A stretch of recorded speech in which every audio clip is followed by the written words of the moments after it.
Oke, selamat siang. Assalamualaikum warahmatullahi wabarakatuh.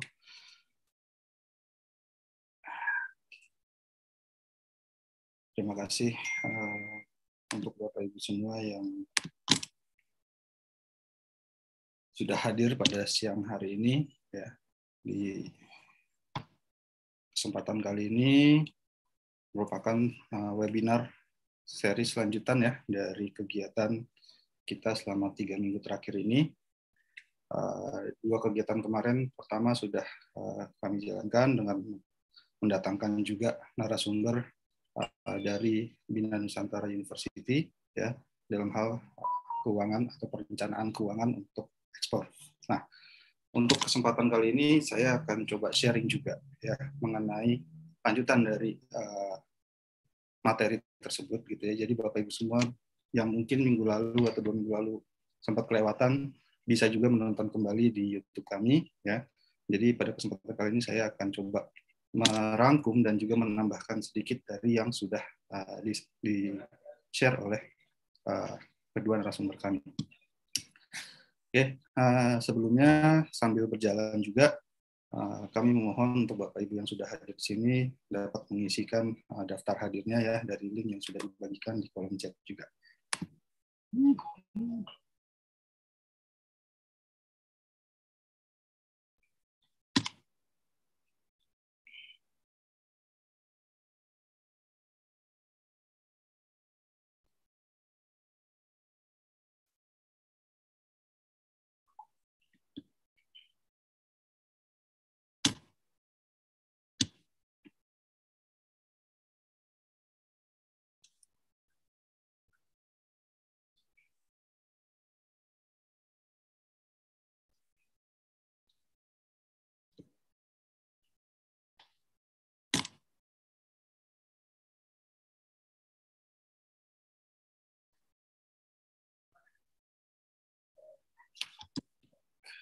Segera kita mulai saja. Maaf ada kendala sedikit tadi.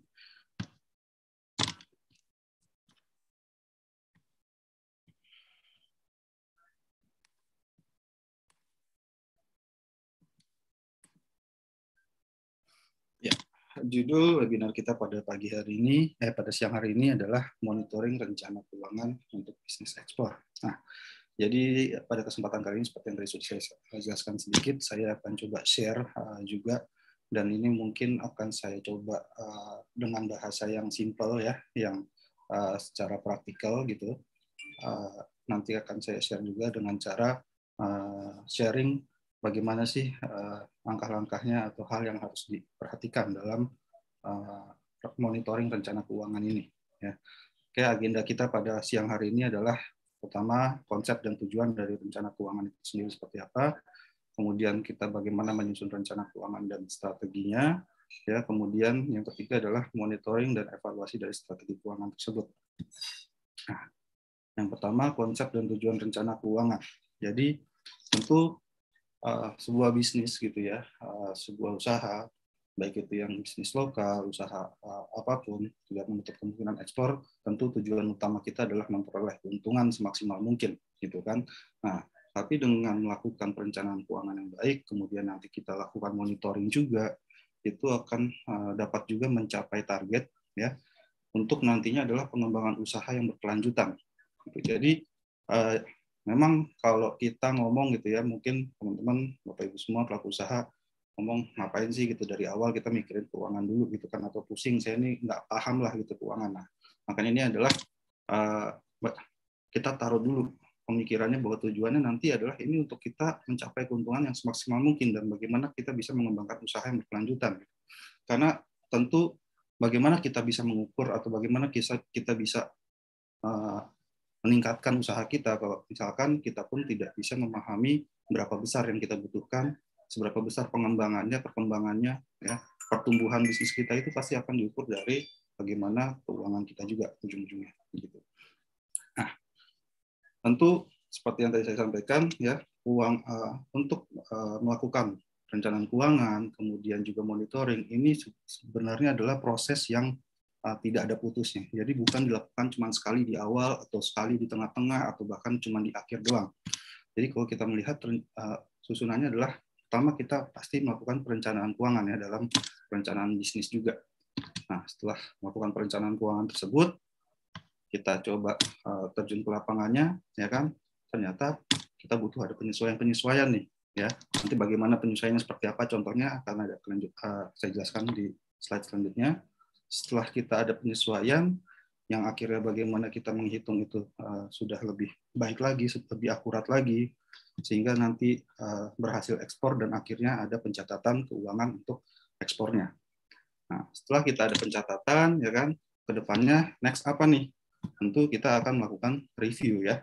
Kita analisa kembali dari keuangan yang ada, dari perencanaan yang semula, dari penyesuaiannya, lantas nanti untuk perencanaan ke depannya lagi seperti apa. Jadi makanya kita akan terus berputar di sini. Gitu. Nah, pusing ya. Mungkin Bapak Ibu pertama pikir aduh ribet juga. Nah, kita akan coba melihat dari contoh yang simpelnya dulu seperti apa gitu ya. Nah, jadi proses ini memang ada baiknya kita terus lakukan secara berkala gitu ya, dari tahap awal perencanaan, kemudian nanti pas di tengah jalan, kemudian nanti pas mau tutup buku misalkan gitu kan, sampai akhirnya nanti kita mau bikin perencanaan ke depannya bagaimana. Nah, terus kalau misalkan Pak, tapi ini kan udah bulan Juli ya gitu, kita bikin perencanaan bisnis atau bikin pembukuan biasanya kan di awal tahun. Nah, nanti kita coba lihat juga bagaimana. Oke. Sekilas saja ya, kita kalau melihat dari prosedur ekspor yang biasa saya juga share, titik awal dari perencanaan ekspor, perencanaan kita mau ekspor itu ada di mana sih titik bahwa kita harus melakukan perencanaan keuangan. Nah, sebenarnya memang ada proses di mana kita melakukan perhitungan pembiayaan di sini ya. Jadi perhitungan pembiayaan ini juga termasuk bagaimana nanti kan menentukan harga jual, kemudian juga bagaimana kita menyusun cost structure, terus menentukan dari melihat dari biaya-biaya terkait ekspornya, sehingga nanti kita udah bisa menentukan harga jual yang paling tepat, yang paling menguntungkan tentunya dan paling bersaing di pasaran. Nah, tentu untuk bisa menghitung itu, ini sekilas juga ya, bahwa kita tentu harus paham mengenai komponen-komponen biaya untuk ekspor. Nah, yang sudah saya share juga, komponen biaya untuk ekspor saya coba membagi ke dalam 6 kategori besar ya. Di sini ada dari biaya pembelian bahan baku ya, baik itu mau pembelian yang lokal ataupun impor, kemudian ada bahan baku dan bahan pelengkap lainnya mungkin. Kemudian juga ada biaya produksi, operasional dan juga kemasan. Nah, ini contoh-contohnya ya, mungkin bisa dimasukkan ke dalam kategori tersebut. Kemudian ada handling charge, di mana nanti pada saat kita akan proses pengiriman. Kemudian juga di sini yang biasanya kadang suka dilupakan adalah biaya riset, promosi, dan pemasaran. Ya, ini yang bisa kita hitung seperti apa. Kemudian pungutan negara, baik itu pajak ekspor untuk produk-produk yang memang terkena pajak. Ya, kemudian adalah biaya lain-lain. Di sini adalah biaya pihak ketiga. Gitu. Nah, tentu memang tidak semua komponen biaya di atas ini bersifat mutlak harus ada di setiap produk, di setiap bisnis, mungkin berbeda. Jadi ini cuma sebagai catatan juga, yang mana nanti Bapak Ibu bisa lihat, perhatikan, oh ini ada biaya ini yang keluar, dimasukin kemana nih. Gitu. Oke. Nah, Bapak Ibu semua nanti kalau misalkan mengenai perhitungan ini lebih detail, balik lagi Bapak Ibu juga bisa nonton di YouTube kami ya, kami pernah share juga, atau nanti bisa konsultasi langsung juga kepada kami gitu secara personal. Oke, dari komponen-komponen biaya ini, nah ini kita akan coba langsung melihat bagaimana step-stepnya. Jadi dari komponen biaya ini saya memberikan contoh bahwa saya adalah pedagang tas ya, saya membuat tas nih. Nah, membuat tas selempang yang berbahan kanvas gitu ya. Nah, ini saya coba bikin perhitungannya. Dari perhitungan ini saya coba tadi identifikasi dari bahan bakunya, kira-kira untuk pembuatan 100 piece gitu ya, 100 piece tas gitu. Saya akhirnya mendapatkan harga untuk bahan bakunya adalah seperti ini. Ya. Jadi dari bahan baku untuk per satu tasnya itu saya butuh 1,5 meter kain, resletingnya berapa, secara detail saya coba masukin semua. Sehingga di total untuk pembuatan satu buah tas itu biaya produksi dan bahan bakunya adalah Rp158.250. Nah, kalau saya hitung berarti total kalau bikin 100 tas kemungkinan perhitungannya adalah saya membutuhkan dana pembuatannya 15.825.000. Oke. Nah, kemudian ditambah biaya untuk kalau pengiriman nih. Kalau untuk pengiriman, sebelum biaya pengirimannya itu ada biaya handling charge dan juga packingnya gitu. Saya coba hitung-hitung, saya coba tanya-tanya, ternyata untuk biaya packing dan handling ini kurang lebih sekitar 6 juta rupiah. Oke, berarti saya butuh uang modal awal adalah 21.825.000. Nah, saya perhitungkan kira-kira dari harga segini saya pengen dapat profitnya berapa. Gitu ya, tentu dengan pertimbangan saya pernah melakukan riset juga untuk harga barang yang serupa itu per buahnya sekitar 300.000 rupiah. Oke, berarti ini harganya masih masuk akal nih, masih masuk lah. Kalau saya masukin profitnya 35%. Jadi dari 100 buah tas ini saya berharap bahwa penjualannya adalah ada di angka 29.463.750 rupiah. Ini adalah contoh untuk misalkan saya adalah berbisnis membuat tas ya. Nah, nanti kalau Bapak Ibu bisnisnya berbeda, tentu misalkan adalah komoditi atau bahan baku ya, itu tentu nanti perhitungannya pasti akan berbeda. Ini sebagai contohnya aja. Oke. Nah, dari sini ya, untuk pembuatan 100 tas ini, oke, saya berarti berpikir dan hitung-hitungan sekarang saya punya duit kas berapa. Ya. Nah, ternyata saya cuma punya duit modal adalah 10 juta rupiah nih untuk modal awal. Lantas ternyata saya butuh dananya adalah sekitar 22 juta gitu ya. Kita buletin aja ke atas. Jadi butuh 22 juta. Oke. Tapi tunggu dulu deh, ntar mikirin modal ntar dulu deh. Gitu ya. Nah, selain kita mikirin modal, selain kita mikirin bagaimana penjualan, angka baiknya tentu ini adalah bagaimana kita membuat rencana dan target penjualan. Nah, tadi tangannya adalah sekarang udah bulan Juli nih, udah pertengahan gitu ya.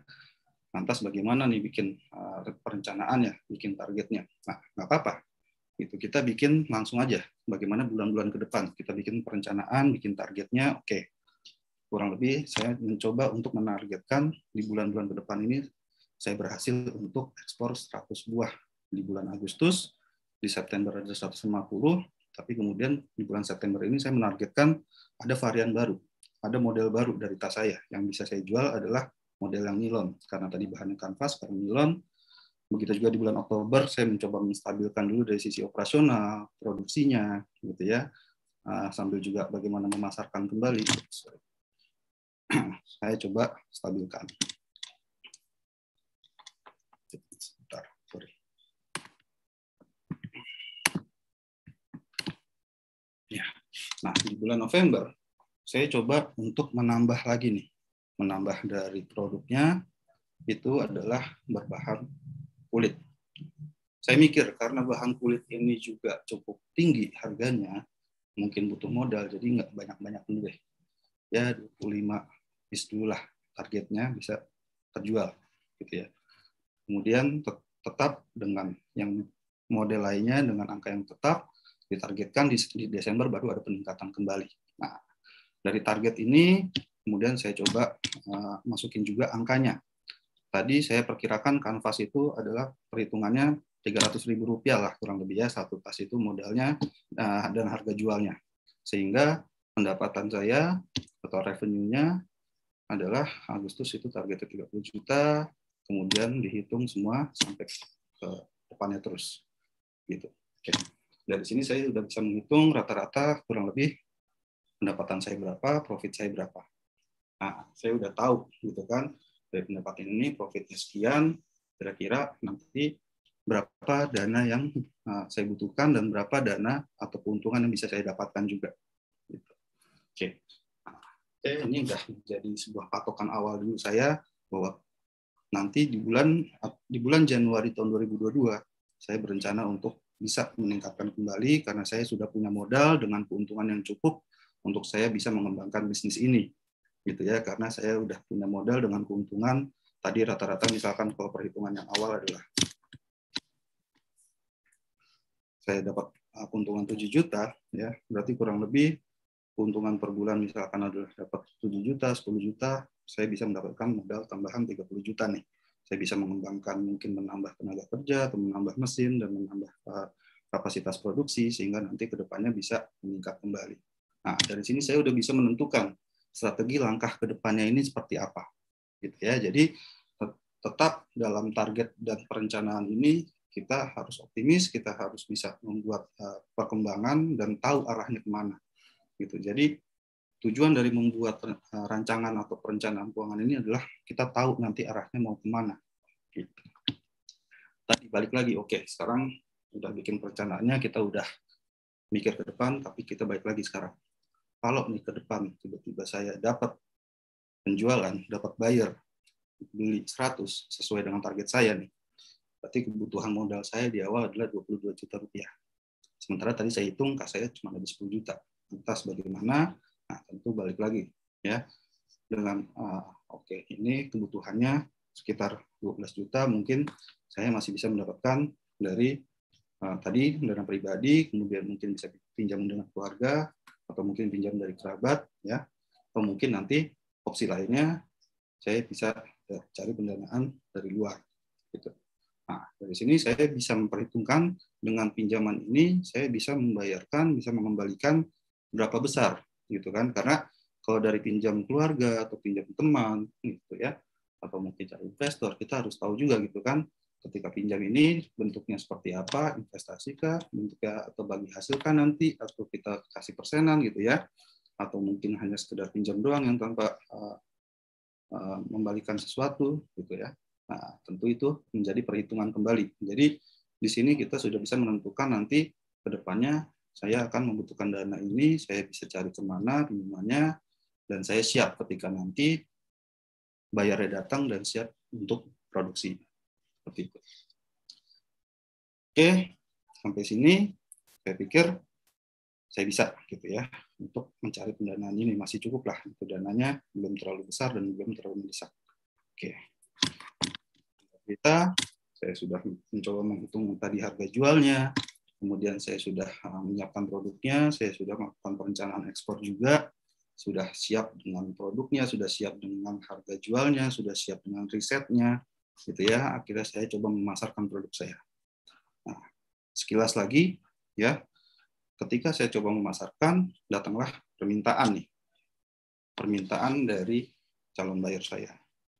Nah, tanpa disangka-sangka, permintaannya adalah saya mau produk Anda ini 1000 buah yang mau saya nanti perjualkan kembali. Wah, angkanya gede, ya kan?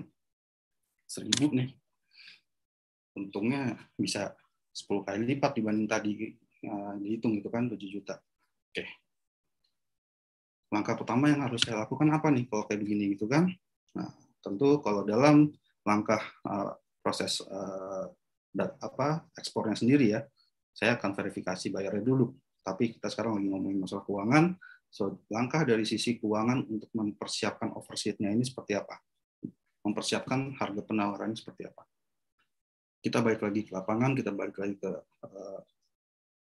rumah produksi kita, saya coba lihat lagi bahan bakunya, untuk 1000 piece ini saya bisa dapat dari mana, supplier-nya dari mana gitu ya. Hingga akhirnya ketika saya dapat datanya, saya datang ke lapangan untuk pembuatan 1000 piece, ternyata harga produksi saya turun. Ya, kalau dihitung tadi itu per piece-nya adalah jadi Rp158.250, sekarang turun menjadi 138.750, turun 20.000 per piece-nya. Lumayan banget ya kan? Kalau dikali 1000 aja udah 20 juta gitu ya. Nah, dari mana kok bisa? Nah, ternyata pasti gitu kan, kalau kita belinya lebih besar, biasanya mungkin borongan ini harganya ada beberapa yang turun. Gitu ya. Setelah saya balik lagi, ternyata oh benar, harga kain kanvasnya turun, harga biaya jahitnya juga jadi turun, gitu kan. Untuk pengirimannya juga dari pabrik ke gudang juga menjadi turun. Wah, bagus deh ini efisiensi. Nah, di sini saya udah merasa senang ya. Tadi perhitungannya adalah secara kasar saya udah untung 20 juta rupiah nih. Karena udah dari pesanan 1000 ini biaya produksinya aja per piece-nya udah turun 20.000 ya, gitu kan. Tapi tunggu dulu gitu ya. Saya coba hitung lagi, dengan dikali 1000 berarti total produksi saya 138 juta ditambah biaya handling sama packing mungkin jadi naik ya, gitu kan. Oke, saya taruh hampir 2 kali lipat lah, jadi 10 juta. Total kebutuhan 148.750. Tapi tadi saya tahu dari hasil riset adalah harga satu piece tas itu rata-rata pesaing saya itu harganya 300.000. Kalau saya tadi profitnya tetap 35%, ya kan, keuntungannya cuma 40 juta, berarti harganya cuma 200 ribuan. Ada opportunity loss ya, ada keuntungan yang hilang di sini. Nah, bahaya gitu kan, sayang, rugi gitu loh. Dari 300.000 ke 200.000, loh bukannya bagus Pak, jadinya nanti penawarannya akan lebih mudah untuk disepakati, disetujuin. Betul, memang pasti akan lebih mudah untuk dealnya. Tapi saya coba di sini adalah saya coba naikin dulu profitnya sampai berapa sih besarnya. Oke, setelah saya hitung-hitung, kalau saya tambahin sekitar 100%, ya kan, biar jadi 300.000, kayaknya mungkin terlalu ini gitu ya, terlalu muluk-muluk deh gitu. Nggak apa-apa, saya coba masukin 65% dulu deh, gitu kan. Nah, dengan catatan adalah ketika saya mencoba menawarkan di dalam overseat-nya, saya tidak langsung menawarkan dengan harga 245 juta penawarannya. Tapi karena saya tahu harganya adalah tetap 300.000, saya akan tetap masukin tadi di angka yang 290.000 ya, dikurangi dengan angka diskon 18% hitungannya. Sehingga nanti angkanya akan tetap dapat di 245.437.500 ya, dengan profit bersih saya adalah 65%. Jadi dengan penawaran yang lebih cantik gitu ya, istilahnya dengan bahasa marketing yang lebih cantik gitu, bahwa kita angkanya tetap harga jualnya 290.000, untuk pemesanan 1.000 kita kasih diskon 18% untuk si buyernya. Itu pasti akan membuat mereka juga tertarik karena dapat diskon nih, dapat potongan harga gitu kan. Mereka tahu harga pasarannya 300.000, di luar sana dia bisa dapat dengan harga 245.000 nih satu tasnya gitu. Jadi di sini kita sudah mendapatkan tambahan strategi lagi ya, Bapak Ibu semua ya. Bagaimana dalam hal penentuan harga ini, bagaimana dalam hal menetapkan harga, dalam hal menawarkan harganya juga di dalam overseat. Seperti itu. Ya. Oke. Saya kirimkan penawaran tersebut ya. Nah, di sini tentu berarti balik lagi tadi ketika kita buat perencanaan di awal, ya kan, kita harus ada penyesuaian nih. Ya, tadi kan bahwa kita melalui proses pertama adalah perencanaan, yang kedua sekarang udah melalui proses adalah penyesuaian. Karena ternyata di lapangan berbeda hasilnya. Ya, bersyukur bahwa pada kesempatan ini saya mendapatkan perubahan atau penyesuaian harga adalah yang di bawah dari yang seharusnya atau dari perhitungan kasar saya di awal gitu. Nah, lantas bagaimana kalau misalkan ternyata harganya adalah malah tidak masuk nih gitu ya.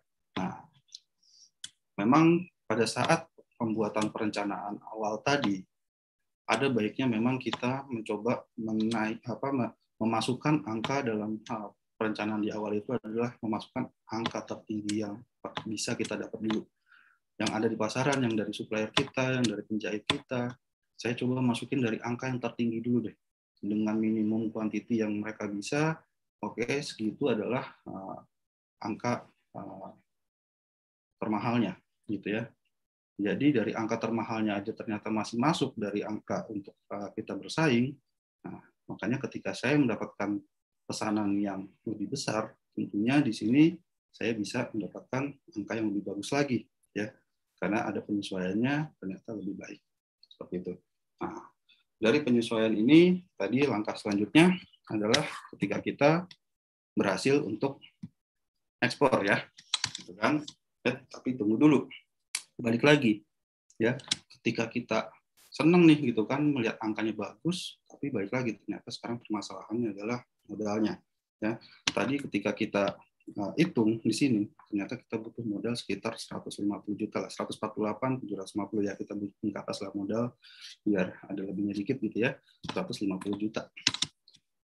Jadi saya cuma punya cash tetap balik lagi adalah 10 juta gitu kan. Setelah saya pinjam keluarga, pinjam teman, mungkin total maksimal ya saya cuma bisa dapat 30 juta atas dari mana nih sisanya, gitu kan. Nah, di sini tentu kita juga harus memperhitungkan, baik lagi, tadi produksi 1000 itu kita butuh waktunya adalah pembuatan 3 bulan mungkin gitu ya, karena banyak ya kan. Oke, kita bisa mepetin waktu 3 bulan. So, saya punya waktu 1 bulan ya kurang lebih untuk bisa mencari pendanaan ini. Mana yang paling memungkinkan untuk saya bisa dapetin pendanaan gitu. Itu memang baik lagi ya, tadi setelah ada kas dana pribadi, pinjam keluarga, pinjam teman, mungkin saya dapetin 30, oke, lumayan mengurangi ya.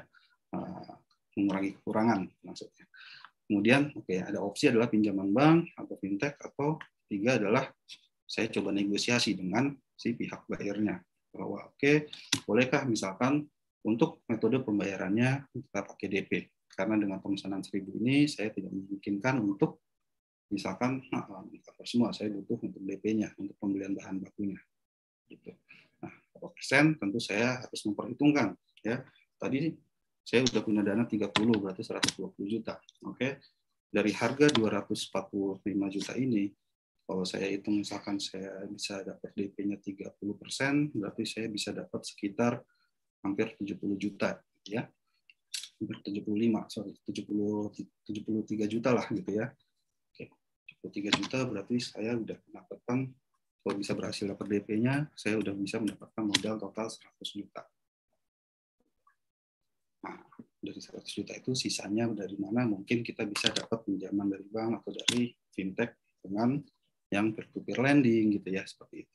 Itu adalah opsi lagi. Kenapa saya memilih opsi itu yang terakhir dari pinjaman bank dan fintech? Karena saya tahu bahwa prosesnya dalam pinjaman bank atau fintech ini saya membutuhkan waktu tambahan. Tidak mungkin dalam waktu 1 bulan. Gitu. Jadi di sini menentukan juga strategi bagaimana kita mencari kebutuhan modal ini. Gitu. Nah, ya, jadi waktu 1 bulan sudah kita dapatkan, total adalah 100 juta. Sisanya adalah kemungkinan dari pinjaman bank atau dari fintech kita dapatin dari 1,5 bulan ke depannya lagi. Jadi pas ketika proses produksi selesai, kita bisa pelunasan, juga bisa menutupi kekurangannya, dan proses untuk produksi sudah selesai, kita bisa melakukan pengiriman.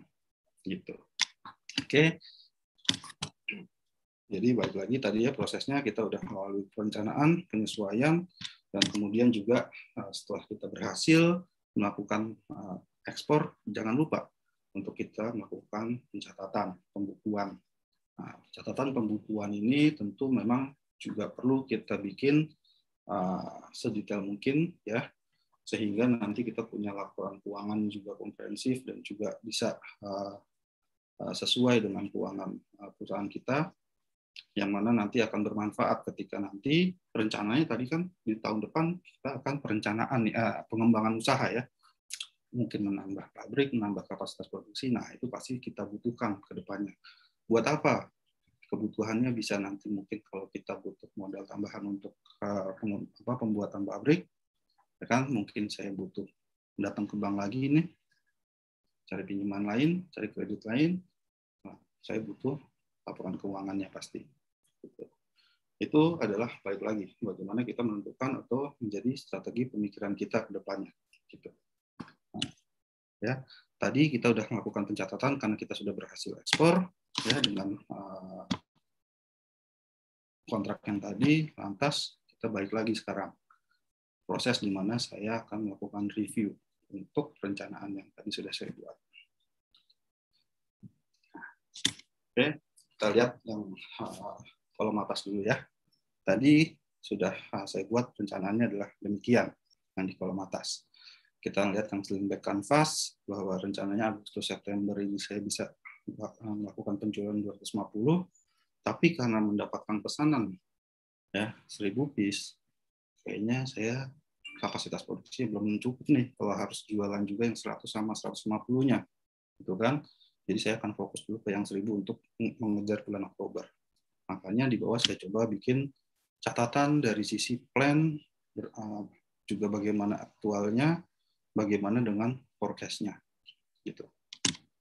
Dari plan-nya 100, 150, 150, ternyata aktualnya adalah saya kayaknya mungkin akan menaruh angka 0 dulu deh di 2 bulan ke depan untuk produksi bulan Oktober. Tapi tetap aja gitu kan, ya saya juga butuh cash flow juga nih gitu ya. Selain tadi saya udah dapat pinjaman dan modal, tapi kan saya juga butuh cash flow juga nih untuk muterin duit juga gitu kan. Oke, lantas saya akan mengambil action plan adalah coba untuk promosi ke pasar lokal dulu ya. Bagaimana saya coba bisa mendapatkan buyer atau bisa menjual barang saya di bulan September itu dengan forecast-nya adalah 100, di bulan Oktober tetap ada 100 gitu. Nah, kemudian nanti setelah saya coba mencoba di bulan Agustus itu mencari pasar lokal, di bulan September kemudian action plan lainnya adalah saya coba cari buyer lain ya untuk ekspor, sehingga nanti di bulan Januari ke depan saya udah punya pengiriman kembali seperti itu. Jadi bisa dilihat ya Bapak semua bahwa di sini ketika kita melakukan review pun kita bisa langsung menentukan action apa yang akan kita ambil ke depannya untuk mengejar targetnya, untuk mengejar kekosongan, atau bagaimana bisa mengejar untuk pertumbuhan di tahun-tahun selanjutnya gitu. Jadi makanya kenapa banyak yang ngomong bahwa keuangan ini menjadi istilahnya adalah steer dari bisnis kita gitu, karena kita akan tahu melangkah kemana, belok kemana, ya harus ngapain, bagaimana untuk bisa mencapai target gitu kan. Nah, memang tidak bisa mengesampingkan juga yang namanya adalah bagaimana produknya dan pemasarannya pastinya gitu kan. Bagaimana kita bisa mencapai target ini kalau misalkan pemasarannya, salesnya juga nggak bagus, nggak berjalan gitu. Tapi dengan adanya pencatatan keuangan, perencanaan ini, kita melakukan review, melakukan monitoring, semuanya akan menjadi sesuai dengan yang kita rencanakan, gitu ya, sesuai dengan target kita, sesuai dengan bagaimana nanti pengembangan usaha kita, gitu. Ini adalah contoh simpel, ya, contoh mudahnya dari bagaimana kita melakukan review dan monitoring rencana keuangan dan target penjualan kita. Oke. Mungkin itu yang bisa saya share ya pada kesempatan webinar pada siang hari ini. Memang simpel dan sedikit ya, tapi saya mencoba membahasakannya dengan sesimpel mungkin agar mengerti juga.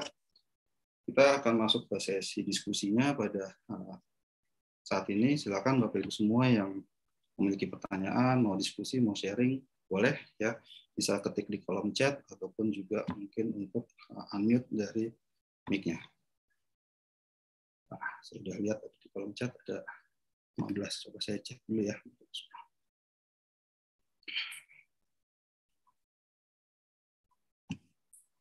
Oke, kita belum ada pertanyaan.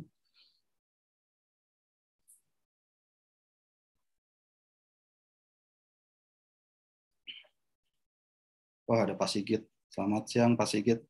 Salam sehat, salam sukses selalu juga. Luar biasa nih. Terima kasih Pak udah hadir juga. Assalamualaikum, selamat siang Mas Gustian, kawan-kawan semua, salam sehat.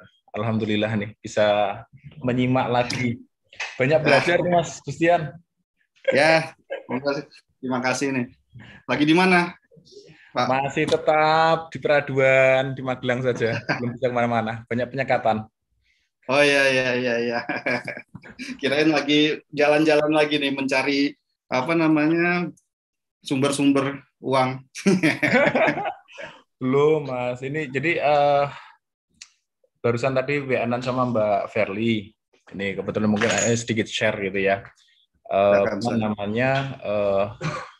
Tentang registrasi REX yang kemarin sebetulnya sudah kita bahas dengan Pak Arief ya, begitu. Jadi ada beberapa hal yang memang harus kita persiapkan dan harus kita pahami. Setidaknya kawan-kawan ini yang belum terregistrasi REX nih, ini sebetulnya bukan ininya Mas Gustian nih, soalnya Pak Arief ini nanti ini nih. Tapi ini pengalaman nih, karena saya juga baru registrasi nih akhirnya ini untuk perusahaan yang baru, apa Mas Gustian? Oh, siap. Apa silakan monggo. Kita kasih. Jadi pemahaman terhadap regulasi itu harus paham dulu, karena gini kawan-kawan, sedikit menyemangati nih, ada ujiannya di situ gitu, ada ujiannya gitu. Tapi oke, nggak ada masalah sih, itu dari 35 soal itu yang harus terjawab dengan benar itu 18 sebetulnya. Oke. Jadi salah satu triknya adalah ya udah belajar gitu, supaya tahu, jangan mau ekspor tapi kita nggak tahu regulasinya. Ini salah satunya ini sebetulnya menyambung dengan materi hari ini di Mas Gustian nih, rencana keuangan ini, karena di situ ada satu format di mana ada cost structure tuh. Nah, cost structure itu hubungannya dengan yang barusan disampaikan oleh Mas Gustian. Tapi di situ nanti tentunya ada variabelnya yang lain seperti itu ya. Apakah itu apa namanya whole opt-in dari Indonesia atau yang lain gitu. Tapi parameter isiannya adalah ya yang disampaikan oleh Mas Gustian tadi sebenarnya. Mungkin itu Mas Gustian supaya nyambung saja sebenarnya. Siap, teman-teman yang lain menambahkan. Mantap, terima kasih Pak Sigit. Ininya informasinya ini sangat bermanfaat. Betul, memang untuk Rex itu ya pas kita pendaftaran kita nanti akan ada ujiannya nih. Bahkan kemarin memang banyak yang mempertanyakan juga ujiannya apa aja. Wah, jujur saya juga belum ikutan gitu. Jadi belum tahu juga, belum bisa share gitu. Tapi betul tadi salah satu poinnya memang adalah ada cost structure. Nah, untuk pemahaman cost structure itu pasti kita butuh tahu tadi ya komponen biaya-biaya ekspor kita, apa namanya biaya bahan baku kita itu apakah dari lokal belinya atau dari impor, ya kan, sumbernya dari mana, atau mungkin tenaga kerja kita ada yang tenaga kerja asing. Nah, itu juga perlu kita catat gitu, seperti itu. Oke, silakan Bapak Ibu semua, teman-teman yang lain, jika ada pertanyaan. Mas Gustian, sedikit nambahin yang barusan apa namanya tentang Rex. Gini, untuk bisa lolos dan bisa paham tentang apa namanya registrasi ataupun regulasi daripada ekspor khususnya, itu sebenarnya kawan-kawan coba deh setiap minggu itu kan ada sesinya FTA Center Jakarta ini, karena ini sangat terbuka nih. Begitu tadi saya apa namanya share linknya di apa namanya mohon maaf saya tadi nge-share nih Mas Gustian, Mbak Verly dan kawan-kawan FTA Center Jakarta di grupnya pemerhati pala Indonesia. Jadi di situ itu ada tergabung mulai dari apa namanya ABCG, akademisi, bisnis, government, juga community ya. Itu dari Aceh sampai Papua. Alhamdulillah ini kalau saya monitor ada beberapa kawan di sana itu ikut apa namanya masuk dan join di sini. Ini forum untuk belajar sama-sama. Tadi Mas Gustian juga sampaikan. Kalau apa namanya tidak mengikuti sesi ini ada YouTube-nya kok gitu loh. Saya ikut promosi ya Mas Gustian ya. Jadi karena apa namanya FTA Center ini sekarang ada tambah banyak sekali nih, termasuk di Semarang nih yang baru tuh. Saya sempat kontak kawan-kawan juga. Nah, pada prinsipnya gini, tidak ada kesulitan, tidak ada halangan kalau kita benar-benar mau apa namanya belajar memahami ataupun minimal mengikuti sesinya FTA Center nih. Rex pasti lolos deh. Saya jamin. Nggak perlu 2 kali. Ada beberapa kawan kemarin, wah registrasi ujiannya kok kayak gini. Bener. Begitu melihat soal pertama, pasti akan bingung. Karena apa? EU regulation loh yang keluar loh. Dan itu diacak. Nah, mungkin apa namanya juga gini, mungkin saja ya saya nggak ini nih. Mungkin Mas Gustian begitu buka itu nanti di ujian yang 35 soal itu pasti sambil googling kok. Saya yakin kok gitu. Jadi kalau kita udah mengikuti FTA Center, saya yakin ngerti setidaknya minimal oh ya ini jawabannya seperti itu. Dan materinya yang ada di ESKA itu ya karena ini online semuanya. Dan langsung apa namanya detik itu juga akan keluar apa namanya hasilnya Anda lulus atau Anda tidak lulus itu. Jadi ini penting sekali ini ya. Jadi itu sebagai tambahan. Jadi saya ingin menyemangati kawan-kawan, yuk kita sama-sama apa namanya sekarang kan ada sekolah ekspor, ada PPEI, ada macam-macam. Tapi yang di sesi FTA Center ini, mohon maaf boleh saya apa namanya saya mengapresiasi luar biasa. Saya juga lulusan dari PPEI sebetulnya. Tapi ternyata bahan materi yang di sini luar biasa, tajam. Bahkan tiap minggu ya Mas Gustian ya, pasti ada sesi. Ya betul, tiap minggu kita ada sesi. Dan gratis loh. Satu-satunya sekolah ekspor yang gratis hanya FTA Center. Di PPEI ini berbayar. Sekolah ekspor apa namanya punya kawan itu ya, apa yang dari Aprindo itu dari apa namanya kawan-kawan Adekadin dan lain-lain itu berbayar dan tidak murah itu. Bisa sampai 3 juta, sekian juta gitu. Ini gratis, fully gratis. Karena saya juga binaannya Mas Gustian dan kawan-kawan nih. Begitu. Yuk, monggo lanjut. Makasih Mas. Terima kasih banyak nih, Mas Sigit. Wah, luar biasa udah dipromosin juga. Jadi memang betul bahwa kita tiap minggu akan ada banyak tambahan materi lagi, webinar lagi, dan ke depan ini akan banyak lagi ya. Selain saya, nanti ada Pak Sepri juga dari bidang pemasaran tentunya, dan juga Pak Arif gitu. Oke, baik lagi. Ini sudah ada pertanyaan nih, kita balik lagi kepada temanya ya. Terima kasih sebelumnya Pak Sigit lagi-lagi nih. Kalau dari pertanyaan dari Pak Adi Dharma, kalau pinjaman di Exim Bank untuk pembiayaan ekspor bagaimana prosedurnya Pak? Baik, terima kasih pertanyaannya. Nah, betul bahwa kita di Indonesia ada Exim Bank ya, itu adalah lembaga pembiayaan ekspor yang ditunjuk juga oleh pemerintah untuk bisa membantu dalam hal pembiayaan untuk ekspor. Nah,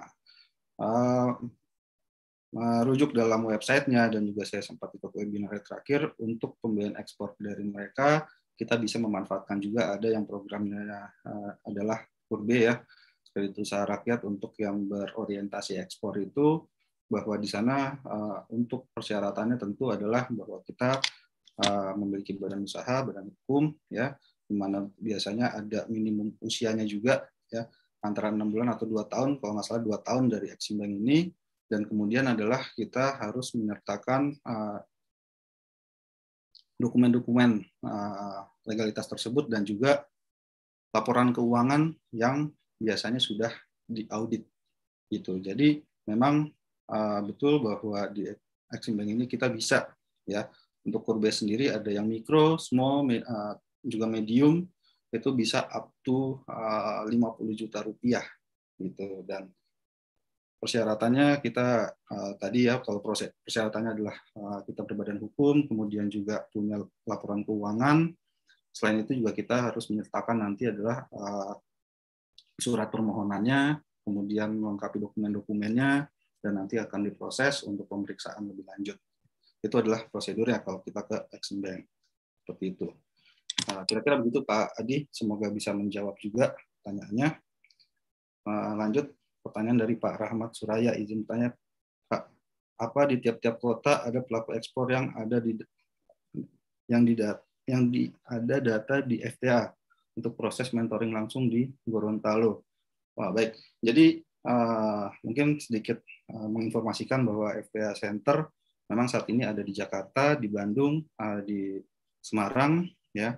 Kemudian di Surabaya itu ada Export Center dan juga ada di Makassar. Silakan Bapak Ibu semua bisa menghubungi yang terdekatnya di mana di wilayahnya. Gitu.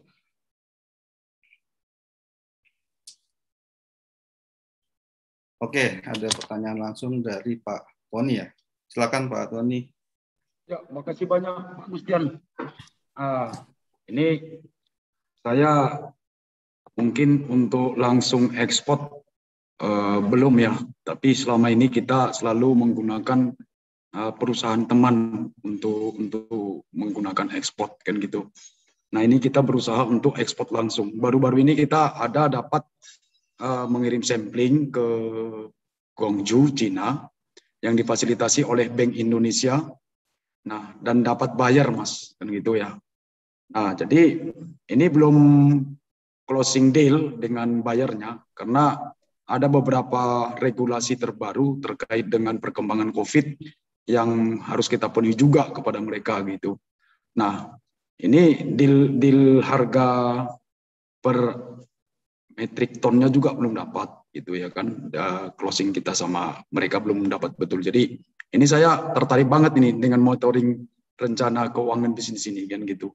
Nah, kalau saya hitung-hitung untuk 18 ton dengan harga yang sekarang itu kan hampir di atas 1,5 M. Karena yang paling mahal itu sewa kontainernya nih.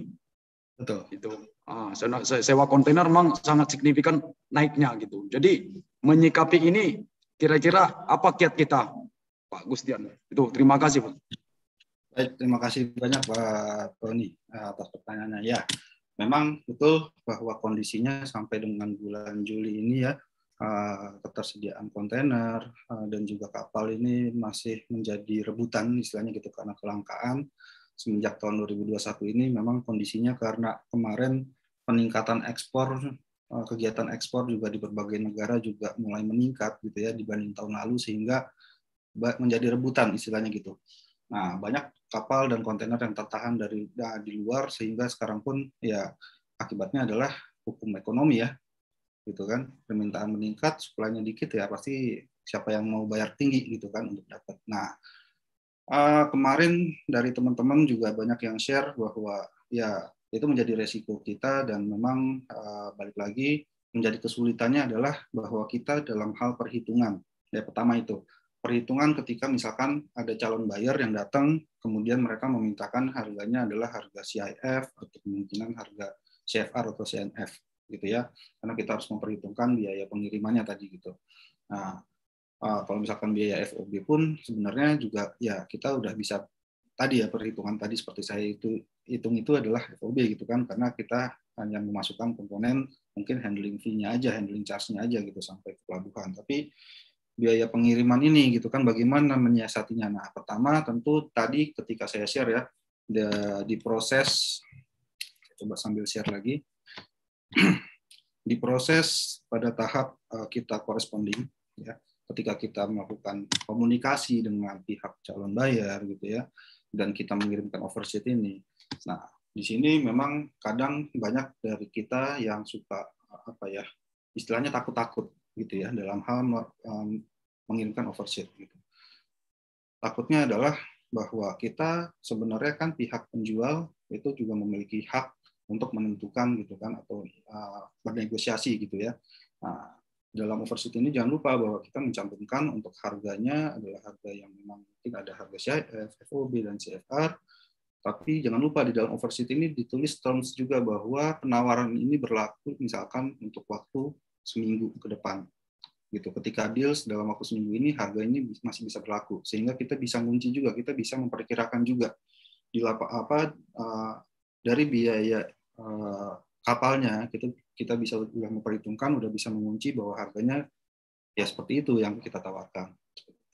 Itu yang pertama. Yang kedua adalah bagaimana kita bisa meningkatkan skill kita untuk negosiasi, sehingga ketika kita dalam penawaran ini kita bisa menawarkan dan bisa sepakat juga untuk misalkan menggunakan FOB aja deh terms-nya, seperti itu, sehingga nanti yang melakukan pembayaran, pemesanan kapal dan lain-lain itu juga dari pihak si buyer gitu. Itu yang kemarin juga kita coba diskusi dengan beberapa teman pelaku usaha di lapangan, ya mereka bisa berhasil akhirnya gitu ya untuk nego dengan bayarnya dan menyepakati untuk kita pakai FOB saja, seperti itu. Itu mungkin yang yang bisa menjadi strategi kita gitu ya untuk saat ini gitu Pak, ini untuk bisa menawarkan harga yang tinggi tadi gitu kan. Mungkin itu yang bisa saya sampaikan, semoga bisa menjawab atau ini. Jadi sedikit lagi Mas. Jadi kira-kira untuk menghitung memberikan penawaran tadi kepada si calon buyer untuk closing deal ya kan, ini kan ada beberapa regulasi seperti itu tadi. Kalau kita mengirim barang ke Cina ini, hari ini mereka minta beberapa dokumen-dokumen terkait dengan pemberlakuan prokes COVID yang ada di kita gitu kan. Nah, itu sudah kita kirim juga mereka. Tapi kebijaksanaan baru menurut mereka itu kan di dalam hal fumigasi kontainer dengan fumigasi di kontainer ya, di interior dalam dan eksterior gitu. Begitu sampai di kapal gitu. Nah, ini kan sampai di negara tujuan kalau menurut informasi bayar kita itu nanti memakan waktu sampai 1 minggu 2 minggu gitu. Jadi kita barang sudah nyampe di apapun di pelabuhan negara tujuan itu tidak serta-merta bisa langsung di ini, karena mereka juga memberlakukan seperti di kita itu isolasi dulu gitu. Nah, ini kan biasanya begitu barang sudah nyampe diperiksa oleh pabianan di negara tujuan. Nah, nanti kan itu akan terjadi pembayaran cash gitu kan, untuk melunasi gitu. Tapi karena ini kan 14 hari lagi kita menunggu ini. Nah, ini menyikapin ini gimana kira-kira untuk kita melakukan rencana keuangan bisnis kita di situ gitu. Baik, terima kasih Pak Tony. Berarti ini berkaitan dengan tadi metode pembayaran yang disepakati ya Pak Tony. Iya. Ya. Baik, saya coba akan share juga ya mengenai metode pembayaran ini. Semoga ada di slide ini.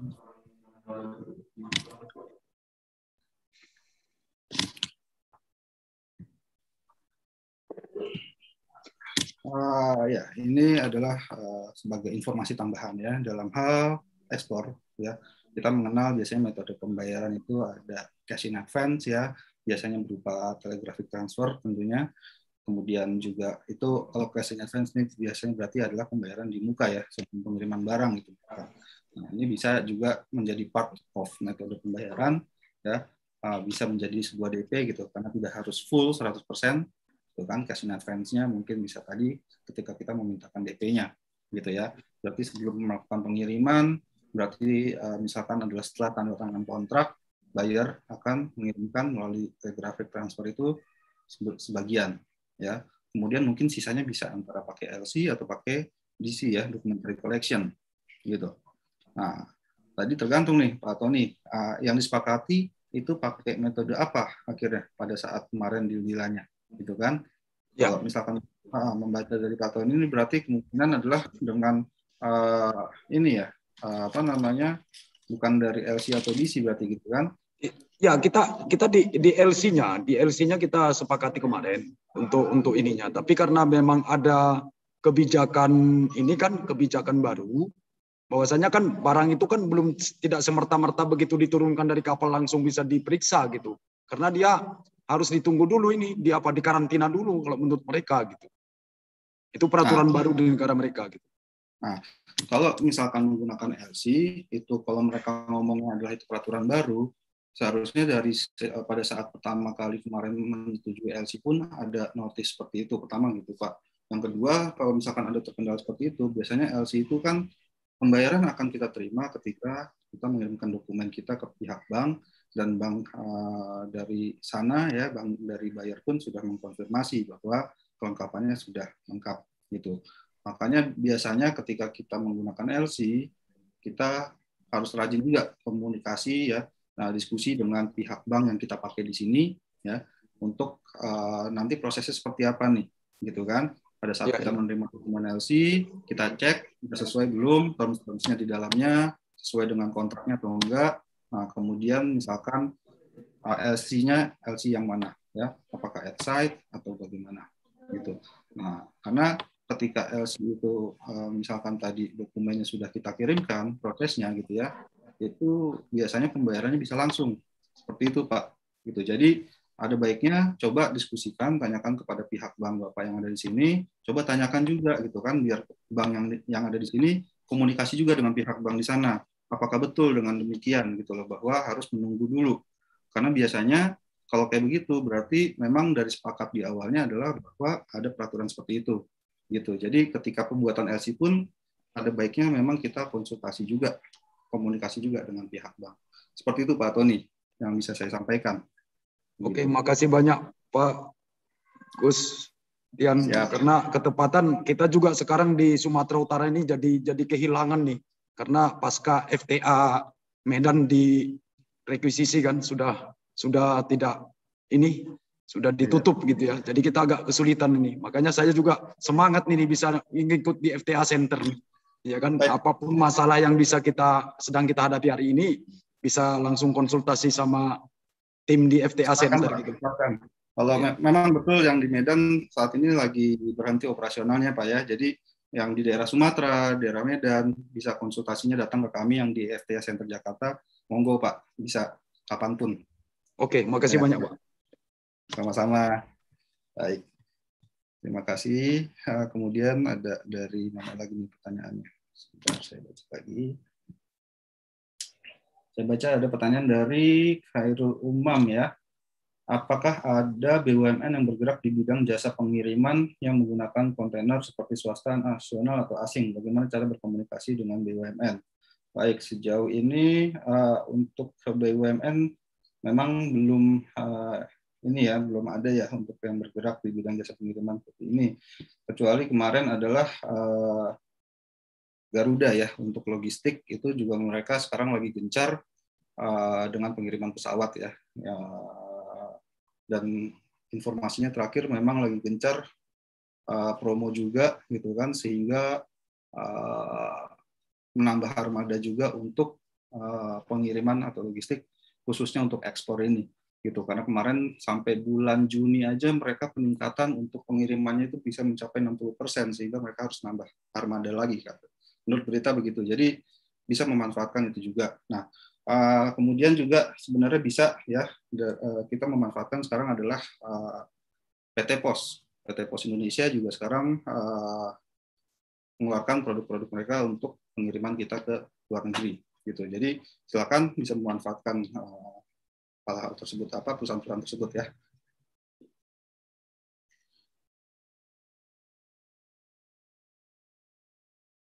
Oke, pertanyaan selanjutnya. Silakan ya Bapak Ibu, kalau ada yang mau open mic silakan bisa langsung juga unmute langsung untuk bertanya, kita diskusi, atau mau share juga pengalaman silakan boleh. Dari Jo, apresiasi buat FTA untuk melakukan mentoring. Apakah rekaman materi nanti dikirim ke email? Baik, untuk materi PPT ya nanti akan dikirimkan di link chat di sini ya. Gitu. Tapi Bapak Ibu semua nanti bisa nonton lagi rekamannya di YouTube kami. Silakan main-main di YouTube kami, ada materi-materi lainnya juga, siapa tahu bermanfaat.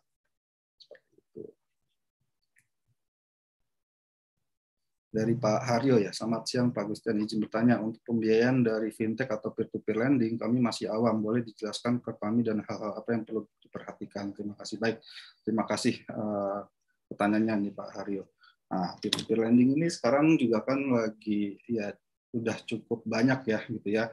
Mungkin ada beberapa yang bisa kita manfaatkan seperti misalkan adalah ada Coinworks, terus gandeng tangan gitu ya, kemudian ada akseleran.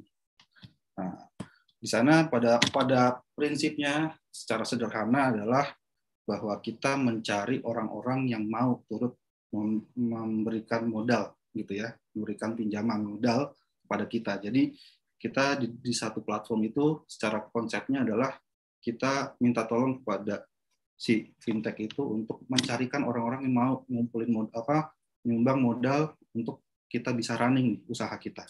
Intinya gitu. Jadi tadi misalkan saya butuh, tadi total dana butuh saya adalah 50 juta misalkan gitu ya.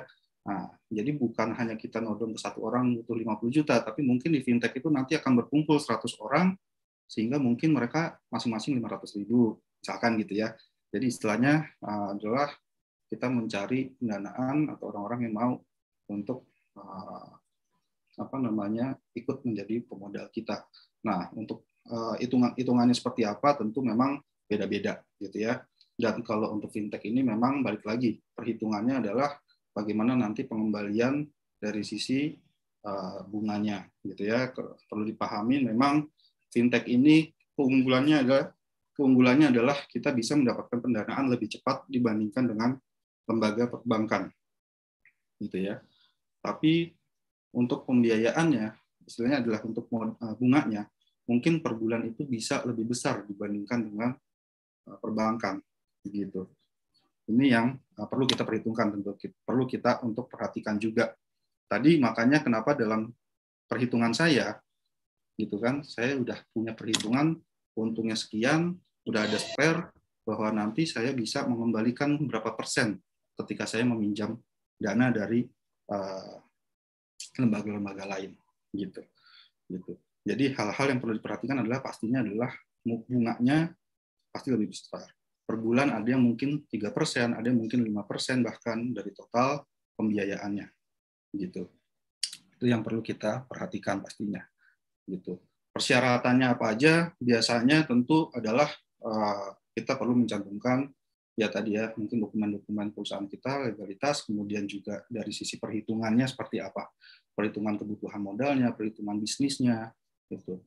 Makanya itu diperlukan tadi bagaimana kita memperhitungkan cost structure-nya, keuntungannya, mungkin nanti rencana ke depannya seperti apa, itu juga diperlukan. Kayak gitu. Mungkin itu Pak Haryo, semoga bisa menjawab. Ini tadi, mohon maaf Pak Sigit bentar ya, ada pertanyaan lagi nih dari YouTube nih katanya. Mana ya tadi?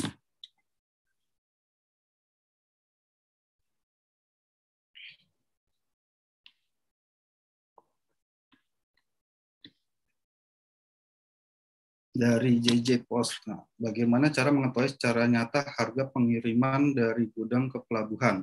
Oke, baik. Terima kasih pertanyaannya. Nah, itu untuk bagaimana kita bisa cari tahu adalah tentu tipsnya adalah kita banyak berteman juga dengan pihak forwarding, dengan pihak logistik ya. Jangan cuma 1-2 gitu kan, kita cari. Ya. Nah, yang paling penting adalah bukan hanya mencari, tapi bagaimana kita menjalin hubungan atau komunikasinya dengan baik tentunya. Karena pertama biasanya pengalaman adalah kalau kita mencari tahu informasi biaya pengiriman dari gudang kita ke pelabuhan itu dapat informasinya suka lama. Saya minta ini sekarang hari Jumat, mungkin baru dapat nanti informasinya bisa hari Selasa, gitu kan, bisa lama gitu. Jadi makanya coba jalin hubungan baik juga, komunikasi, berteman, gitu ya. Karena kalau udah jadi teman, kadang kan minta informasi biasanya lebih diduluin gitu kan, gitu ya. Tipsnya adalah seperti itu, gitu. Mungkin itu yang bisa saya share dari JJ ya. Terima kasih pertanyaannya. Oke, silakan Pak Sigit. Mau diskusi lagi, mau share lagi, monggo. Makasih Mas Gustian. Wah, menarik nih. Jadi ada beberapa hal tadi mungkin sebelum saya bertanya ke Mas Gustian nih, nanti jadi apa diskusi aja. Tapi pengen share sedikit ini pengalaman dan mungkin insight juga Mas Gustian. Ini tentang Bang Tony tadi, Ludi Antoni ini teman lama nih di Kopi ini. Termasuk pertanyaan Pak Hairul Umam tadi yang apakah ada BUMN logistik gitu ya. Mungkin Pak Hairul Umam dulu. Seingat saya ada Mas Gustian dan nanti sama-sama kita cek. Itu di BUMN Holding itu ada IPC Logistik. Kalau nggak salah websitenya ipclogistik.go.id kalau nggak salah atau .co.id. Nah, di situ ada satu anak perusahaan namanya PT Multi Terminal Indonesia. Itu memang menyediakan freight forwarding dan bahkan dia punya beberapa cabang karena hampir semua IPC logistik pasti satu tempat dengan fasilitas pelabuhan. Itu satu. Yang kedua kalau nggak salah dulu kalau di Medan setahu saya itu ada BGR Bandagara. Ataupun kalau nggak salah Barata atau apa itu juga karena itu anak perusahaan dari BUMN. Apakah itu masih aktif atau enggak? Karena sekarang ada BUMN Holding lah ini yang harus kita cek kembali. Jadi seperti itu untuk Pak Hairul Umam. Ini sebagai tambahan saja sebagai sharing. Terima kasih informasi tambahannya. Ya, baik. Barata itu masih aktif Pak. Barata itu di Jawa Timur. Masih ada ya, Pak Nurman? Masih ada ya? Masih ada. Dia konsekuensi ke konsentrasi ke mesin-mesin pabrik dia. Jadi pabrik gula itu larinya ke Barata. Ini artinya dari perusahaan BUMN memang ada begitu ya, masih ada yang aktif gitu. Tahu saya kalau BGR Bandagara itu masih multi terminal Indonesia itu yang paling eksis karena dia kalau nggak salah melekat dengan IPC Logistik. Kalau nggak salah loh ya. Tapi sekali lagi nanti kita cek. Terus yang ini Bang Tony tadi, ini menarik nih jadi pertanyaan Bang Tony ini kalau case-nya seperti itu karena gini. Beberapa waktu yang lalu ya, sekitar akhir tahun 2020, ini sudah masuk pandemi ini sharing juga Mas Gustian. Ternyata ada regulasi di Cina, kalau kita mau masuk ke sana atau ekspor ke sana itu harus punya registrasi di sana atau bea cukai di sana. Nah, ini jadi menarik karena apa? Seperti rek sebetulnya. Tapi kita hanya registrasi. Jadi perusahaan kita harus diregistrasikan di Cina itu. Nah, memang ini ada kesulitan di sana karena kita harus pakai translator nih. Semua di Cina nggak tahu ini apakah politik dumping mereka atau gimana begitu ya. Untuk harus selalu berkomunikasi dengan dengan orang Chinanya seperti itu. Karena apa? Di situ semua adalah dalam bahasa Cina. Ya. Nah, ini nanti jadi satu bahan materi atau bisa kita kaji ke depan Mas Gustian, nanti kita sama-sama. Ini pengalaman saya pun kesulitan waktu itu. Jadi waktu itu saya mau masukkan porang ke Cina. Nah, itu nanti masuknya klasternya mana nih? Gitu. Jadi persis kalau di Rex itu kan di goods-nya itu kan HS code langsung Ya. melekat tuh. Kalau kita nggak Betul. masukkan HS code kan kita nggak bisa keluar ekspor teregistrasinya kan gitu. Karena langkahnya harus melalui itu dulu gitu. Untuk itu untuk tambahan untuk Bang Tony ya. Nah, kalau sistem pembayaran tadi memang harus sekali lagi akan sangat terkait dengan apa yang tadi disampaikan oleh Mas Gustian. Jadi monitoring terhadap monitoring keuangan rencana bisnis ekspornya. Nah, pertanyaan saya sebetulnya gini, ini menjadi banyak pertanyaan kawan-kawan. Tentunya di sini, tapi mungkin pertanyaan ini sedikit nyentil nanti, ataupun Mas Gustian harus memberikan pandangan yang tepat nih. Saya sendiri akan bertanya nih. Jadi bahan diskusi ya, karena cukup panjang nih. Jadi di proses perdagangan ekspor tadi, Mas Gustian dalam satu slide tadi itu kan ada offering sheet. Ya. Nah, setelah kita membuat katakanlah kita ketemu HPP-nya sekian nih, ya kan? Harga pokok produksi kita berapa? Itu kan akan menjadi offering sheet tuh. Kita mengambil prosentasinya berapa ini profitnya? Pasti udah masuk situ. Nah, sebagai tambahan juga tadi masukan buat Bang Tony, itu berarti semua variabel cost yang terkait dengan produk kita harus dimasukkan, kan gitu. Nah, pertanyaannya sekarang gini, bagaimana kita bisa mendapatkan benchmark pricing-nya ya, sebagai perbandingan yang paling tepat, karena masing-masing komoditas pasti akan berbeda, itu satu. Apakah kita lihat di Jauba, mungkin gitu. Apakah kita mau lihat di Alibaba? Karena Alibaba itu, mohon maaf, dengan sekali klik 0908 pala begitu. Itu beragam banget gitu loh. Wah, banyak dengan banget dan MOQ yang sekian ya. Kan gitu. Beda jauh betul. Nah, ini kira-kira buat kawan-kawan ini yang mungkin masih awam nih, termasuk saya ini Mas Gustian, di mana kita bisa mendapatkan parameter atau pembanding sebagai benchmark prices-nya. Misal kopi tadi Bang Tony. Saya yakin kok kalau ditambahkan biaya logistiknya nggak akan pernah masuk, karena yang namanya kopi itu kan ada standar harga internasionalnya, terkecuali specialty atau Van Robusta. Ya. Itu betul. Mas Gustian sebagai bahan diskusi Mas. Yuk Mas, kita buka Mas. Terima kasih. Terima kasih banyak nih, pertanyaannya luar biasa. Terima kasih juga tadi tambahannya ya untuk informasinya. Baik, pertama begini. Ini mengenai tadi bagaimana kita bisa mendapatkan benchmark-nya ya. Nah, memang selama ini mungkin yang paling pertama kita pikirkan tadi ya, kita mungkin buka alibaba.com, GoForwardBusiness atau apapun ya. Sekarang mungkin ada baru lagi tripg.com dan lain-lain. Memang betul, kalau kita buka ke sana pasti rentang harganya jauh banget gitu kan. Maksudnya ada yang murahnya banget, ada yang juga tinggi banget gitu. Terus kita ngambilnya yang mana? Nah, pertama kalau kemarin saya coba terakhir kapan ya, mungkin sekitar bulan lalu ya, ketika saya coba cari-cari tahu, pengen tahu aja harga briket berapa misalkan gitu. Itu ada beberapa yang masih masuk akal, ada juga yang wah ini udah nggak masuk akal, di bawah banget. Lantas bagaimana cara nyari tahunya lagi? Biasanya saya coba adalah begini berpikirnya.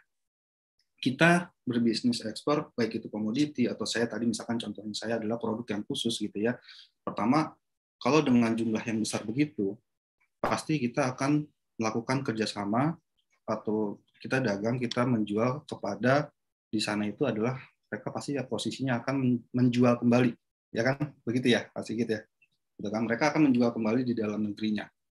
Nah, kita bisa juga coba kemudian lihat di misalkan di e-commerce atau marketplace-nya di lokalnya sana itu seperti apa. Contohnya misalkan aja nih produknya mungkin produknya yang consumer goods ya, biar bisa memberikan gambaran gitu ya. Consumer goods adalah misalkan contohnya ketika kita berdagang adalah atau kita punya produk adalah minuman sirup misalkan gitu ya. Nah, minuman sirup kita bisa coba buka website kayak mungkin Lazada-nya sana atau misalkan Blibli-nya sana, itu yang mana consumer goods yang dengan barang yang serupa. Kita bisa tahu gitu kan harga jual ecerannya di sana itu sekitar berapa. Dengan harga eceran misalkan saya jual di sini adalah misalkan tadi botol sirupnya adalah satu botol sirup, kalau di sini mungkin botol-botol merek yang lain adalah sekitar 15.000 lah taruh gitu ya. Nah, saya di sini produksinya adalah sekitar udah tahu nih biaya produksi satu botol adalah 7.000 misalkan. Oke. Berarti kalau misalkan saya produksi 7.000, di sini aja misalkan masuk ke dalam Indomaret atau lain-lain itu ada 15.000, di mana di situ pasti ada biaya konsinyasi 30%, ya kan? Berarti dari resellernya sendiri saya ini berapa? Mungkin berarti 30% dari 15.000 itu adalah 5.000. Berarti dia, dari reseller saya akan menjual 10.000, gitu kan, kurang lebih begitu kan? Jadi saya ada perhitungan lagi, saya bisa jual 7.500 sudah termasuk keuntungan saya, berarti saya jual kepada reseller saya adalah 7.500, ya udah Anda bisa menjual 10.000 sehingga Anda bisa mungkin masukin ke toko-toko masuk harga hitungannya. Nah, mungkin bisa membuat pikiran atau perhitungan seperti itu juga. Pertama begitu yang apa namanya, kalau misalkan memungkinkan ya produknya produk yang consumer good yang bisa kita lihat ada di marketplace sana. Nah, kayak tadi kopi juga mungkin bisa kita lihat gitu. Apa kalau yang specialty ya, gitu kan. Kalau produk-produk yang seperti komoditas lain ya yang mungkin tidak ada diperdagangkan di dalam marketplace yang lokal seperti itu atau tidak dijual secara retail, balik lagi memang kita harus melakukan ekstra riset ya. Mungkin kita bisa jadi mata-mata, kita coba kemudian nanya-nanya juga gitu kan dari yang ada di Alibaba, dari apa namanya GoForward, kita coba kontak-kontakin, kita seakan-akan kita menjadi pembeli. Kita cari tahu benar nggak harganya sekian seperti yang ditawarkan, benar nggak kualitasnya sama, pertama gitu. Apa kemudian itu ya kita lihat dulu kualitasnya sama, spesifikasinya juga sama persis. Kalau misalkan harganya bisa beda jauh, berarti kita harus cari tahu gitu kan apa yang salah nih. Kalau misalkan harganya mereka murah, gitu. Balik lagi pertama gitu, kita bisa lihatnya lagi ya. Tentu banyak yang kemarin juga mengeluhkan gitu kan, Pak, ini nggak mungkin nih kalau kita bisa dagang kopi harganya segini gitu loh, di luar sana harganya bisa rendah banget. Oke, memang harganya bersaingnya ancur-ancuran mungkin gitu ya, tapi mungkin kita bisa lihat kenapa mereka bisa menciptakan atau bisa akhirnya punya biaya produksinya murah atau biaya produknya jadi murah banget nih HPP-nya.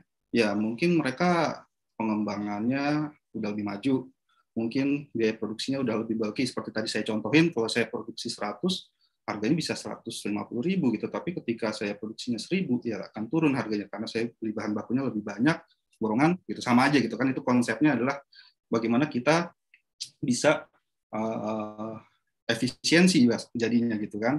Nah, itu yang menjadi dorongan juga sebagai benchmark, kalau ternyata sekarang kita mentok nih, harganya nggak bisa bersaing, bagaimana caranya kita ke depan bisa efisiensi dari sisi produksinya, dari sisi apa namanya logistiknya mungkin gitu kan. Kita harus cari cara bagaimana meningkatkan value kita juga pastinya. Yang mungkin bisa kita lakukan sekarang tadi balik lagi ke meningkatkan value-nya sehingga harga yang segitu bisa masuk ke harga pasaran. Tapi balik ke pertanyaannya Pak Sigit, menarik. Itu yang mungkin bisa saya share dari pengalaman saya, dari pemikiran saya, bagaimana coba mencari benchmarking keluarnya. Gitu. Silakan kalau ada masukan lagi atau ada apa yang pernah dilakukan oleh teman-teman yang lain juga boleh. Gitu mungkin Pak Sigit. Gimana? Sip Mas, makasih sekali Mas. Ini membuka wawasan buat kawan-kawan juga nih. Karena sekali lagi di saat kita udah bikin offering sheet begitu kita tawarkan akan mentok di situ. Dan rata-rata mempal. Karena apa? Kita belum mengetahui ataupun kita tidak melihat sebetulnya harga di luar sana sih berapa sih gitu loh. Atau di NTE-nya berapa sih gitu. Ini kebanyakan dari kawan-kawan ya. Karena mungkin di forum-forum lain, kami kan juga sering monitor, menyimak di WAG itu Mas Gustian kan banyak sekali sekarang ya. Banyak. Perdebatannya sebetulnya sama aja dengan klasik gitu gimana ya. Nanti akhirnya pasti ada yang japri nih, apa namanya kalau kirim ke sana harganya berapa ya? Lah malah justru kayak gitu. Ini jadi naik juga gitu. Nah, jadinya juga. Ya, ini menjadi memang betul Pak Sigit bahwa mohon maaf nih ya kalau buat teman-teman merasa tersentil, tapi ya ini kenyataan gitu, karena jujur saya juga dari dulu juga merupakan kelemahan saya sendiri juga. Terkadang kita mau bisnis itu jalan dulu deh, tabrak dulu. Pikiran utamanya gitu kan ya Pak Sigit ya. Tapi kadang kita lupa, kita harus riset dulu juga, lihat dulu lapangannya seperti apa nih. Kita mau ngelawan siapa kan gitu kan. Betul. Kita mau perang tapi kita cuma bawa pisau doang istilahnya gitu, tapi nggak tahu di depan ternyata musuhnya bawa pistol kan gitu. Betul. Jadi kita udah harus tahu dulu juga. Makanya pada tahap perencanaan ekspor ya, mungkin yang tadi saya coba share, kalau Bapak Ibu mau lihat lagi lebih lengkapnya di YouTube kami, dalam tahap perencanaan ekspor, langkah pertama yang saya tekankan adalah kita riset dulu. Jangan males buka internet, riset. Riset itu bukan tadi hanya harga doang, tapi kan pesaing kita ini siapa aja sih kira-kira, dari negara mana aja, gitu kan. Kemudian marketnya di negara tersebut seperti apa, kebutuhannya, besarannya seperti apa. Termasuk tadi, kalau kita berdagang dengan negara lain, atau kita ekspor ini, kebanyakan kita akan deal-dealannya itu kan dengan perusahaan yang mana dia akan jualan lagi kan gitu. Jadi kita mindsetnya adalah bagaimana kita bisa berbagi keuntungan lah istilahnya dengan mereka gitu. Jadi kita hitung-hitungan tahu harga mereka juga itu nanti akan berapa sehingga mereka bisa ambil untung berapa persen dan sama-sama untung jadinya gitu kan, win-win solution gitu. Itu yang harus kita pikirin dulu gitu. Jadi kadang betul suka, Pak ini gimana gitu kan, harganya berapa ya? Aduh, balik lagi gitu. Memang kita harus rajin, balik lagi rajin dari sisi riset, buka internet. Sekarang informasi udah terbuka, udah lebih transparan gitu ya. Mungkin kalau zaman dulu lebih susah gitu kan. Oke lah gitu. Zaman sekarang kita buka Google apapun juga bisa kita tahu. Insya Allah kita dapat lah kalau selama kita ada niatnya. Mungkin itu. Monggo silakan yang lain mau diskusi lagi. Kita masih punya waktu nih, masih ada. Pak Gustian, sedikit Pak Gus. Asik nih. Apa akan kompetitor itu kan tidak selalu datang dari luar juga nih. Kadang kan kompetitor itu juga ada berasal dari sesama kita pelaku di dalam negeri. Gitu. Nah, kadang-kadang yang saya perhatikan sesama pelaku dari komoditi yang sama, dari sesama pelaku di dalam negeri juga kadang-kadang kan ini perang harga ini. Gitu. Nah, mau dia gitu kan, karena kita dapat infonya dari buyer itu sendiri gitu. Si Poland menawarkan harganya sekian sama kami. Lah kok sampean kok menawarkan harganya begitu mahal sama kami? Ini ada apa gitu. Nah, ini mensiasati ini bagaimana? Ini nggak usah dulu kita cerita ke luar gitu ya. Ya kan kalau kompetitor luar itu kita udah tahu kan gitu kan. Itu pasti udah dengan ini berbagai strategi taktiknya udah pasti itu kan. Nah, bagaimana dengan secara orang Indonesia gitu. Terima kasih, Mas. Baik, terima kasih Pak Tony. Nah, ini pertanyaan luar biasa juga sama. Balik lagi tadi memang ketika kita riset gitu ya. Tadi seperti yang saya sampaikan sedikit, mungkin perlu kita menjadi intel gitu ya. Kita coba pura-pura jadi buyer juga sesekali gitu ya, buat ngetes, pengen tahu juga gitu kan, terutama buat pesaing kita yang ada di Indonesia nih gitu, apakah benar gitu kan, apakah dia produknya sama kualitasnya, terus mungkin dari daerah mana sehingga kita bisa tahu gitu kan, atau mungkin nanti kita bisa komunikasi juga mungkin gitu loh. Bahkan mungkin siapa tahu gitu kan, ketika kita komunikasi dengan mereka terlebih dahulu dengan kompetitor kita yang ada di Indonesia, siapa tahu malah kita berkawan, kita jadi bisa saling support gitu kan, bisa jadi supplier kita juga mungkin karena harganya murah. Kenapa enggak kan gitu kan? Misalkan gitu ya. Ya, apalagi kita sesama Indonesia, satu saudara juga gitu, kenapa enggak gitu loh. Tujuan utamanya tentu balik lagi adalah kita sama-sama cari keuntungan dari luar juga kan gitu kan. Itu yang mungkin pertama bisa saya share gitu ya, bagaimana menyiasati itu. Tapi balik lagi memang kadang juga siapa tahu tadi kualitasnya ya, varian atau yang dari daerah sana mungkin memang bisa lebih murah. Mungkin karena di sana produksinya bisa lebih tinggi, misalkan karena ladangnya lebih besar. Ya kan, karena siapa tahu memang ya balik lagi ke hukum supply and demand ya, hukum ekonomi, bahwa ketika di sana supply-nya banyak melimpah, mereka ya akan jual harga lebih murah gitu kan, karena kalau jual mahal nanti malah nggak laku kan, sayang gitu ya, kayak gitu istilahnya begitu. Jadi kita harus pahami juga, oh kalau ternyata produknya dari sana bisa lebih murah, tapi apakah kualitasnya sama bagusnya, kualitasnya setara atau enggak. Lantas bagaimana kalau misalkan kita bisa harganya, harga kita produksi nggak mungkin nih menyaingi mereka, lantas bagaimana kita bisa menyaingi mereka. Atau mungkin tadi kalau misalkan produknya kita bisa bikin specialty, kita bikin specialty-nya. Mungkin itu yang bisa saya share. Monggo silakan, siapa tahu ada yang mau share juga dari Pak Sigit atau dari bapak-bapak yang lain, ibu-ibu yang lain mau share.